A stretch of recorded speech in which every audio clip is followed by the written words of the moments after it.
This is Special Focus right here on Equity Access, your daily insight on stock market developments and on developments in the Zimbabwean economy. A splendid evening it is to you. I'm Ibn Mabunda, and joining me tonight is our resident analyst, Anessa Chumbomo. Anessa, good evening and welcome to the platform. Thank you, Ibn. How are you doing yourself today? Splendid.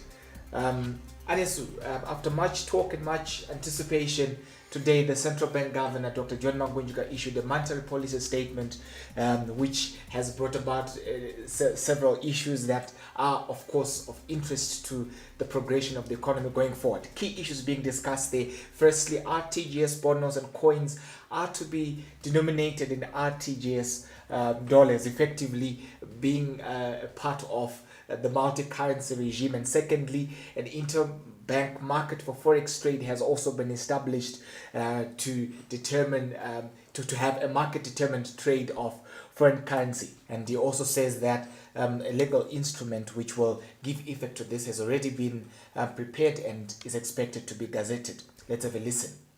The bond note becomes the fiat currency for the RTGS dollars. So the bond note fits very well it's part of the RTGS dollars. That's the family of RTGS dollars. So you've got RTGS dollars, bond notes and bond coins on their side in the basket of currencies which Zimbabwe is using. Right, so there you have it, viewers. It's the writing is on the wall that there we now have what seems to be now a new currency that is being referred to as the RTGS dollars. Yes. And so, in real terms, what are we talking about here? Well, basically, just like you said, it's a new currency. And it's not like a new currency, it is a new currency.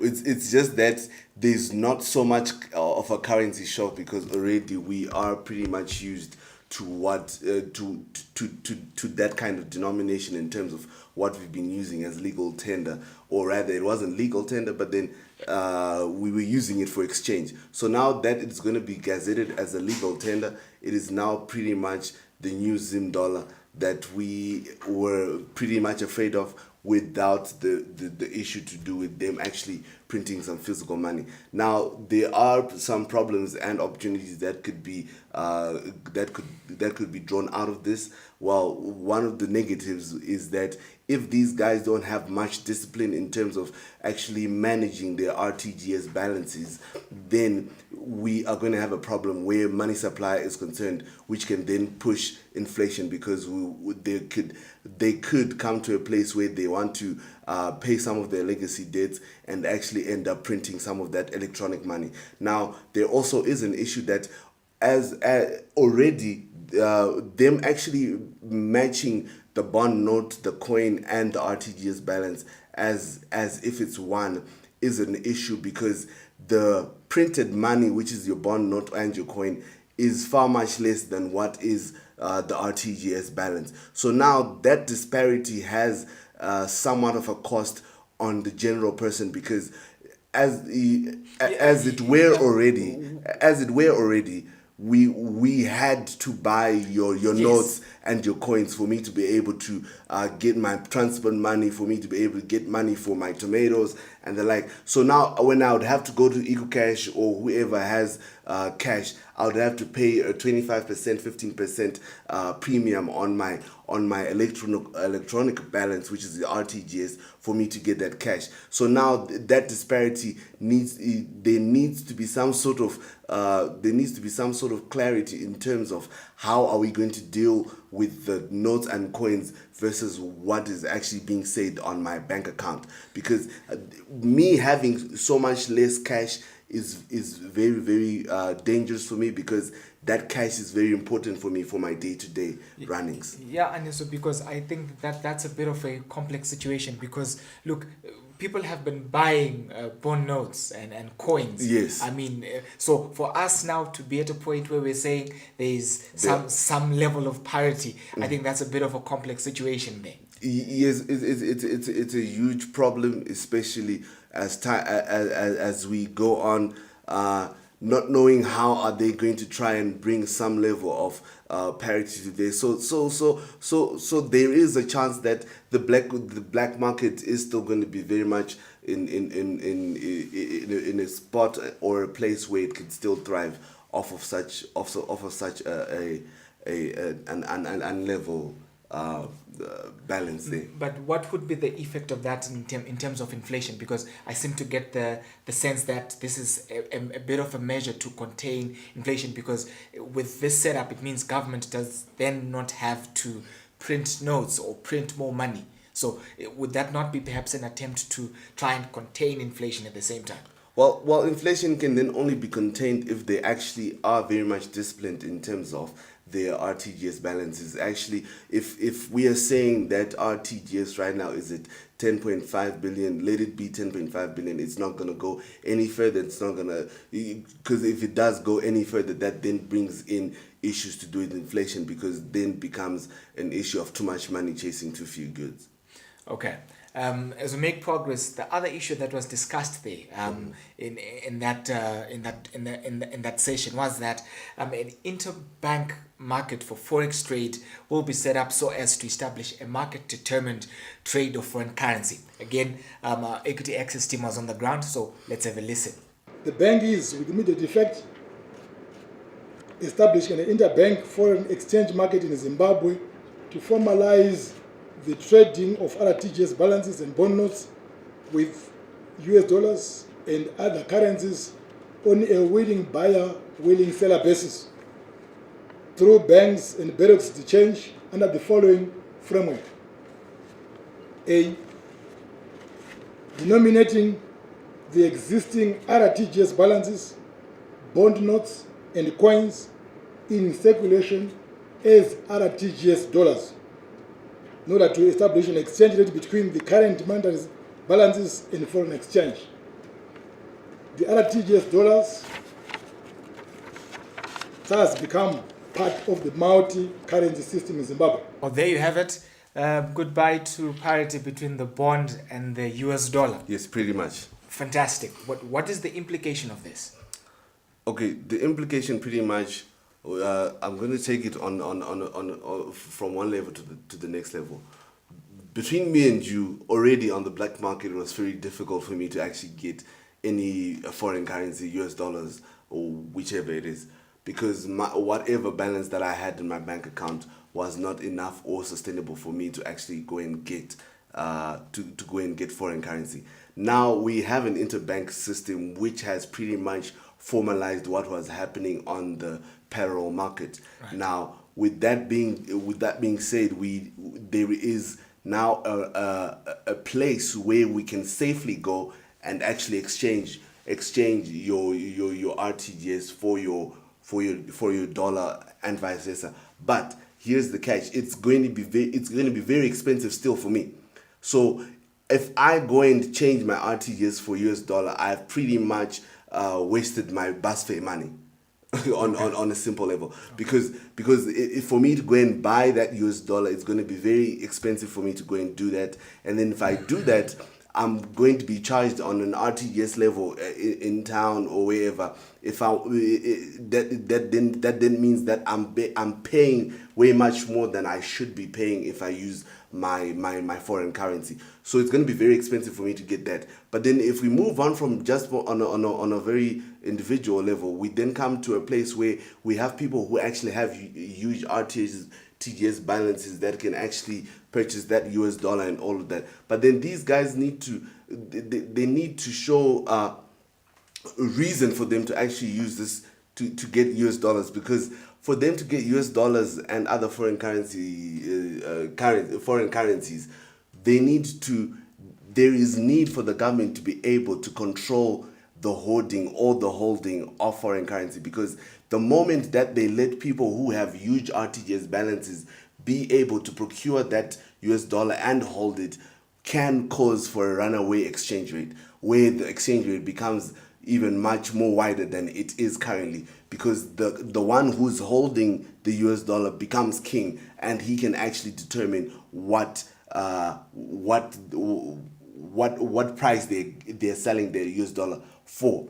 So this is where the whole free market perspective comes in, where the government has said basically no longer 1:1, but then we are dealing on a willing buyer, willing seller basis, which is pretty much an auction system, where if I tell you that I want your US dollar at this level, at this price, you tell me no, that is too cheap, I'll take your bond at this price, then we have to agree. So now this means the market is pretty much deciding how much the foreign currency is costing and who gets to hold it. But then those who get that US dollar have to use that US dollar for reasonable things that actually then keep the flow and of foreign currency in the country. Because the moment that we have scarcity of that foreign currency, the moment that we get a foreign currency, an exchange rate that starts to widen.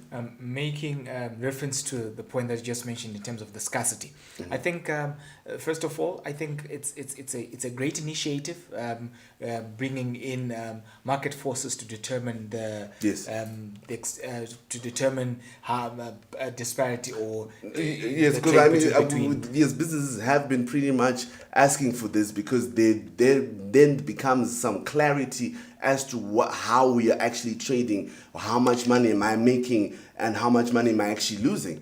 Because with that problem, there was a lot of arbitrage that was being taken advantage by some other parties that could then come into the space and then say, no, I'm paying you at 1:1, yet these guys have actually had to go through costs at a 1:3 or 4 rate. Okay, there seems to be elements that have been borrowed from the Nigerian NIFEX as well as NAFEX here. Yes. But I have a concern though. There is a statement that says Bureau de Change shall be authorized to sell up to $10,000 daily for small transactions. Yes. But does that not then work as a sort of a disincentive? Because as an individual, I need the guarantee that if I put my money in the bank, as and when I need it, I should be able to take it out. But what happens if I get to one of the facilities and then I'm told, well, we've already exceeded our quota for the day? Will that not send me back onto the black market as I would have perhaps run out of confidence in the system that is at play? Well, the quota is there for them to be able to actually control what I just mentioned, which is the possibility and the likelihood of an exchange rate that will widen. But then, yes, just to give you a quick and short answer, yes, it can push me back to the parallel market, because the moment that maybe 10 people who are able to get $1,000 each would have exhausted the quota for that specific bureau. So but then it comes to a place where the bureau needs to make sure that the small transactions that are being made are very much critical and need to be very much I could say they need to protect the value and the system of what the government has put in place. Anis, I need us to discuss what this means for the corporates as well as different stakeholders in the economy. But before we can do that, I need us to have a look at what perhaps government is hoping to achieve through these set of policies that we've just been presented with. So for that, let's have a listen to a professor from the University of Zimbabwe, Professor Chakravarti speaking. Let's have a listen. So there's going to be no speculation on the interbank market. The people who are going to bid on the interbank market are going to be genuine users of foreign exchange for raw materials, industrial raw materials, capital goods, etc. This is the system that has been put in place in Nigeria very successfully. It's now in place in Angola. And we will definitely find that it is going to be successful in Zimbabwe. So it's going to be a managed foreign exchange market. If you want to buy a Porsche or an aeroplane, you are not going to come onto this market. Okay, this is the market which is for essential users. You will have a transparent interbank rate on a daily basis, which will be the rate which will be used by the market and by importers to price their goods.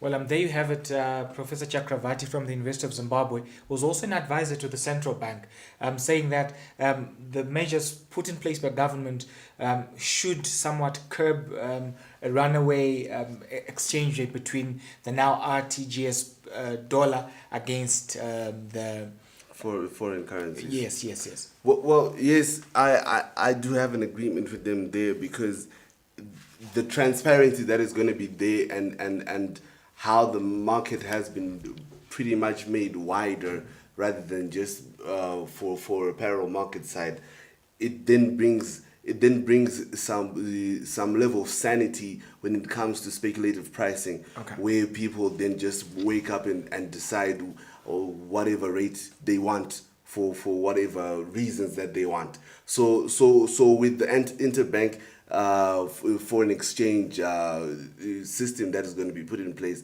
it brings less chances for speculative pricing, which can then actually maintain prices at a very good at some good level, because you'd find that sometimes when you get into whatever shop that you're going to get into, there's some price distortions that were there, where you'd find that if you were to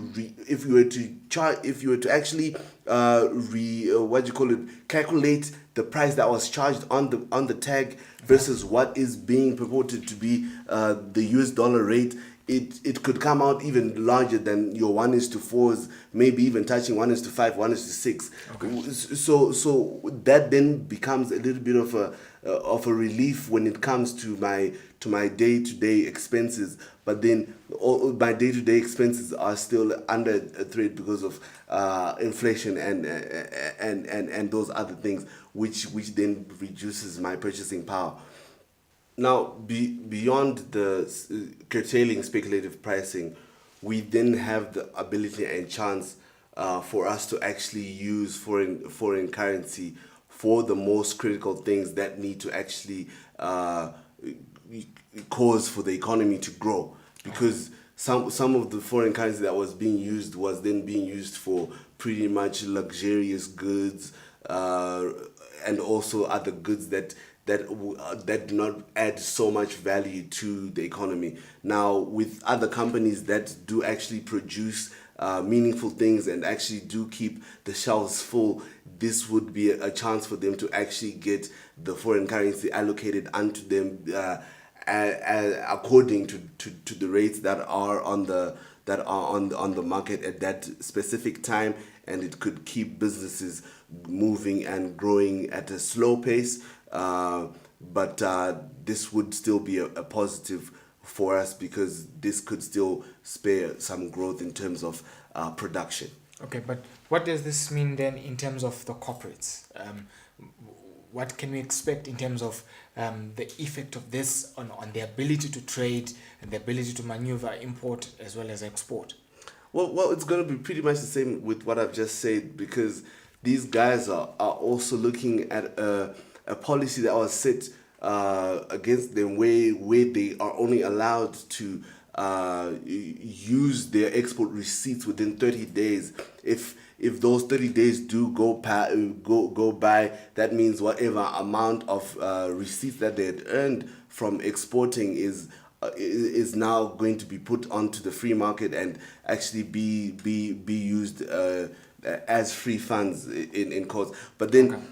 So this should push businesses to keep their productivity pretty much high, and actually make sure that they're always bringing in foreign currency, and they could actually they shouldn't have much problem, because I mean, if they do export, what reason would the government actually take away from them for them to be able to import some of the critical things that they do need for them to actually be very much productive and keep on exporting? Yeah, I think this somewhat answers the call that the private sector had actually been making over the past several months. Mm-hmm. Confederation of Zimbabwean Industries, as well as the Commerce Chamber of Commerce of Zimbabwe, was also lobbying for that facility to be put in place, relaxation of the exchange rate right there. So I think perhaps this could actually enhance trade and get us to a place where we actually have more of trade taking place, and Yes, maybe very we could noble actually cause. see businesses that had closed because of the harsh macroeconomic conditions playing out in the economy, Yes. reopening and progress in that regard. But let's talk about the effect that this would have on inflation. We are coming from a base where in 2018 we had inflation of 42% in December, going up to 56% in the month of January. What could we expect in terms of inflation? Are we likely to see a decline, or we're going to continue that trajectory? Well, we need to also realize that when inflation actually started coming up, I do understand Professor Chakravarti also did mention that inflation was pretty much the sole baby of the parallel market. But then you also need to realize that the parallel market is the baby of the lack of foreign currency. Now, foreign currency wasn't there because we were not exporting as much as we import. So now the trade gap, the trade deficit gap was growing wider and wider, and foreign currency was becoming even much more scarcer. So that means the parallel market had to then come into space for businesses to be able to actually still be operational. And then when they then had to deal with parallel market rates or work with the 1:1, that was very punitive for them, because they would have to then go and buy foreign currency at a rate that they were not expecting, then pushed their costs up, which then really actually pushed the level of prices up, because they had to price at a higher level for them to be able to actually meet the cost that they were actually incurring. Now, the control of the money supply also is in the hands of quasi-fiscal activities. Now, because quasi-fiscal activities pretty much pushed us to where we are currently, because there was a lot of TB printing that kept on pushing money supply up. Okay. Now, I think they should pretty much do away with quasi-fiscal activities, because of the regime that they've put in place, where the market is pretty much going to be determined by people who are actually looking to build the economy and grow their businesses. So inflation, yes, it is still under threat if we do not deal with our trade balances, though the trade balance may be pretty much answered because of the devaluation of our local currency, which could make our products pretty much cheaper than most countries used to perceive. So that means we could have more foreign currency coming in from exporters. But then the issue to do with Mangudga really taking away export incentives then may be slowing down the growth of our exports, because yes, he did say that the export incentive was there when the bond was pretty much not eroded by the inflationary rate that has come into place, but then that incentive still could have encouraged more businesses to keep on producing much more for the export market.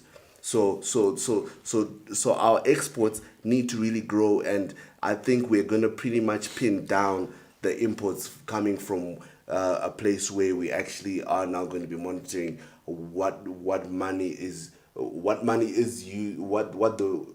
US dollar money is going to be used for when people do actually request for US dollars for them to import.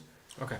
Now, you do realize that we have a significant portion of our population that is in informal trade. Yes. And we've got a lot of small businesses that are actually operating in the Zimbabwean economy. As well, we have traders, cross-border traders that we also have, going to South Africa, buying their goods, and they come back, and then Mozambique, Zambia, Tanzania, all those countries. Now, what does this mean for the small-scale trader?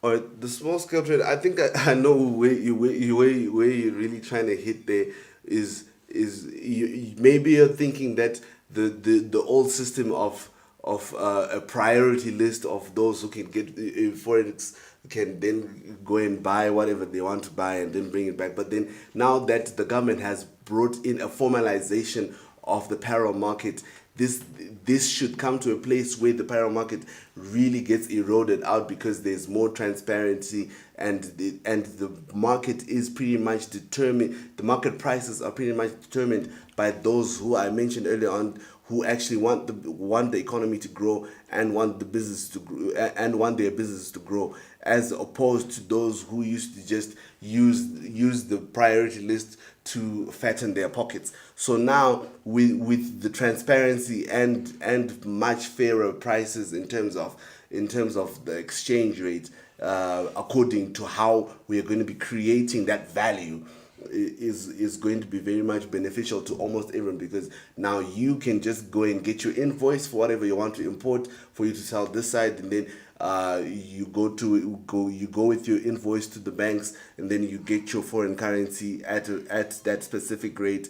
It may be punitive for you, but then if you want your business to keep on growing or keep on going, Okay. it will. For somebody who owns a boutique in town, okay, suppose I'm dealing in suits, right, and I get these suits from Central Johannesburg. Yes. As an example. Yes. Or from one of the malls in Johannesburg. They're going to have to write an invoice for me. They are going to have to write an invoice, because I am not going to be getting that forex from the bank just as I walk in and say I want $1,000. But Anesu, that's an assumption that everybody is doing their stuff formally. There are those traders who may not be as formal. So perhaps also, since the system has become so formal, I may be driven to the black market again. Because the black market is somewhat going to come to a place where it may run dry, because remember, it's a willing buyer, willing seller. Now, if I find the black market to be a little more punitive as compared to what the bank is offering, because of the strength that we are creating through our exports and our production, I'm going to go to the bank. So now the seller is now is now in a place where they actually can't keep their, and then also remember, the parallel market is pretty much illegal. So if that guy is caught on the street, that's 10 years in jail. We've heard the story over and over again. Okay, that's about it. Yeah, it really takes much discipline for that guy to go to jail. So the government really needs to use that long arm of the law that they so much call is very. Well, it would be interesting to see how the story actually plays out as we get into the year. Now, Anisu, how did the stocks perform today? Well, the stocks today were on a positive note. Again, if you could just press back for me there. And then we look at our top 10 indexes right here. Right. So, as we can see, the market did come up today again, second day running.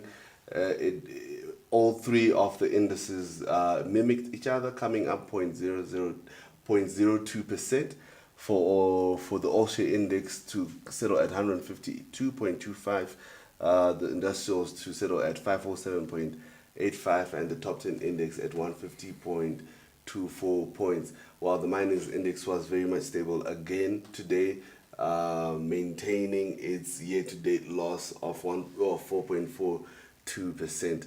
Among the top 10 indexes, we had 4 in the negative and 3 in the green. Your Delta, your Old Mutual, and your Citco were pretty much the positive movers amongst the top 10 stocks. On a 5-day trend, both the all-share index and the industrials index are down 0.65%.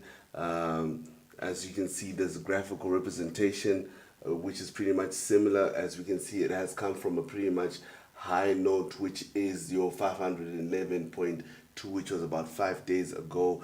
This should be on Thursday last week. Then we had pretty much a dip coming on to Friday and also Monday. But then Tuesday and Wednesday, there has been some sort of a rise and a little bit of a stable increment right there, because we do see it as from a 507.8 to 507.85, which has brought us to a 0.65% decline on a 5-day trend. All right, so as we just move on to our rises and fallers for the day, pretty much the top 10 stocks that I mentioned earlier on, your Delta, Citco, and Old Mutual were among the top 4 the four rises. We did have about an activity of about 18 counters that did exchange hands, but of those 18 counters, only 4 were bulls and 5 were bears, leaving the range of 9 pretty much stable. Now, just to have a quick rundown of what we have here, OK did come up 2.41 cents, 2%, sorry, to settle at 28 cents. Delta trailing OK, coming up 0.55%. Now, the increments in these top 10 stocks are pretty much what has caused for the 0.02% increment, because you do find that Delta is the third heaviest counter on the stock market, following Cassava and Econet. Citco, none other than an obvious case of an international relationship where your investors could still find comfort in them earning some US dollars. Old Mutual being a company that is dual listed as well on South African Stock Exchange. You can also find it on the London Stock Exchange. So we then look at our fallers. Of the 5, Simbisa was the worst performing of the 5, coming off 1.64%. You do realize that the decreases among some of these counters, which are top 10 stocks, were not as damaging as the rises. This is why that minimal and very much small increment in the activity of the stock market today. Cassava did come off 0.32, the Econet did come off 0.2%, and Padenga coming off 0.01%. That is pretty much what happened on the stock market after a very dreadful couple of weeks waiting on the MPS. It will be interesting to see how the stocks will take off from this point. Well, that's it for tonight from Anes and I. Thank you for watching. Don't forget to like, subscribe, visit our website www.equityaccess.net. Adios.